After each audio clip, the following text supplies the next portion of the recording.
Good day everyone, God is good all the time God is good. Once again, my name is Winfred B. Post. Nandito tayo ngayon sa Mitsubishi Union Motors Pacotis. Ipapakita ko sa inyo yung 2026 Mirage G4. Guys, ang tawag sa ganitong kulay is white solid. Ngayon guys, kaya ako pinapakita sa inyo ngayon to kasi napakaganda ng promo nito.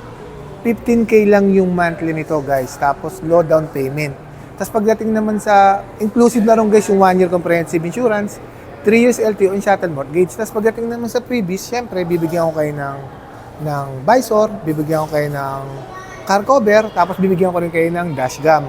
Ngayon guys, proceed naman tayo sa unit. Okay, guys si Mirage G4 equipped with a laminated windshield. Kapag naka-laminated windshield ka, just in case may tumamang bato, hindi siya basa-basa nababasag.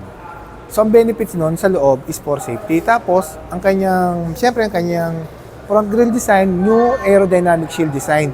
Nakakatulong yung kapag bumabiyahe tayo on top speed sa kalsada, hindi siya masyadong salpok ng hangin. Tapos, syempre, pagdating naman dito sa kanyang grille, napaka-futuristic, naka-piano black siya with silver accent. Yan, di ba, napakaganda ng design. Tapos, pagdating sa kanyang ilaw, naka-LED na siya ngayon. LED headlight, tapos meron na siyang daytime running light na LED. Tapos, pati yung kanyang fog lights is naka-LED. Yan. So, ano ba yung benefits ng kapag naka-LED ka? Kapag naka-LED ka kasi, more vision, better visibility, and energy efficient. Yun yung benefits na naka-LED. Ngayon guys, punta naman tayo dito sa kanyang side profile. Guys, yan. Kung makikita nyo guys, napaka-futuristic din nung mags ni Mirage G4 ngayon guys. Naka two-tone alloy wheels siya, 15 inches yan guys. 155 by 55. R15. Yan ang sukat niya, di ba? Tapos syempre, naka-LED na rin yung turn signal light niya. Tapos syempre, equipped siya ng keyless operating system. So guys, ano ba yung keyless operating system?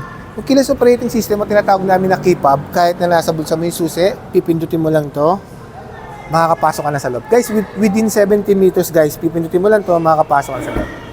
Yeah, so ito naman yung interior ni Mirage G4. Yan. Yan guys Ang ginamit na seat material sa kanya ay which is high fabric seat material. Tapos syempre, dito sa kaliwa yung audio control.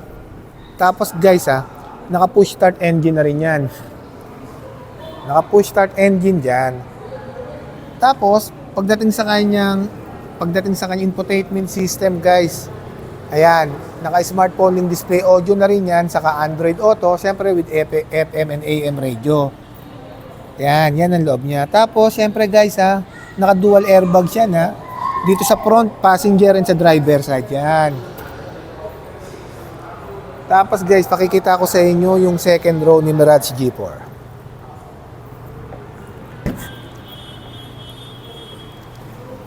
Dito naman sa second row guys, ang bago dito guys, eto. Meron na siyang center armrest.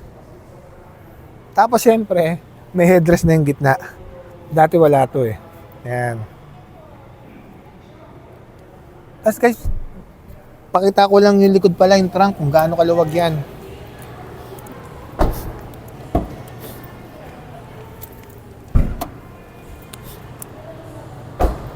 Guys, ito ang sukat nito, hindi ako nagkakamali, 450 liters. Yan, 450 liters ang sukat niyan. Tapos, syempre, dito nakalagay yung reservang gulong. Yan.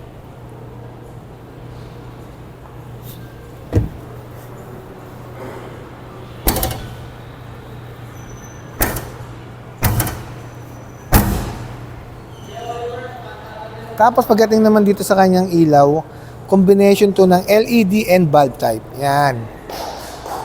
Ayan ang tail light ni Mirage G4.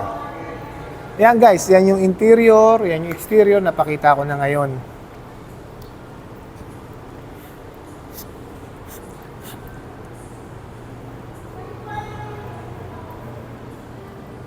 Yan guys, ulitin ko lang Ang promo namin ngayon nito, 15,000 lang yung monthly niya. Meron ka ng Mirage G4, ganyan kaganda. Napakatipid sa gasolina nito guys. Pagdating pala sa engine guys, sorry 1.2 liters, 3-cylinder inline, double overhead camshaft, naka-Mybec siya. So ano bang ginagawa ni Mybec? Si Mybec, si Mitsubishi Innovative Valve Time Electronic Control System.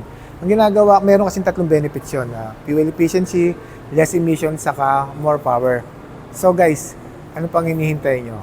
Once again, my name is Winfred D. Puspus, ang laging nagsasabing anumang hirap ng pagdaanan natin dito sa mundo, mananatiling mabuti ang Diyos. Maraming salamat po and God bless po everyone.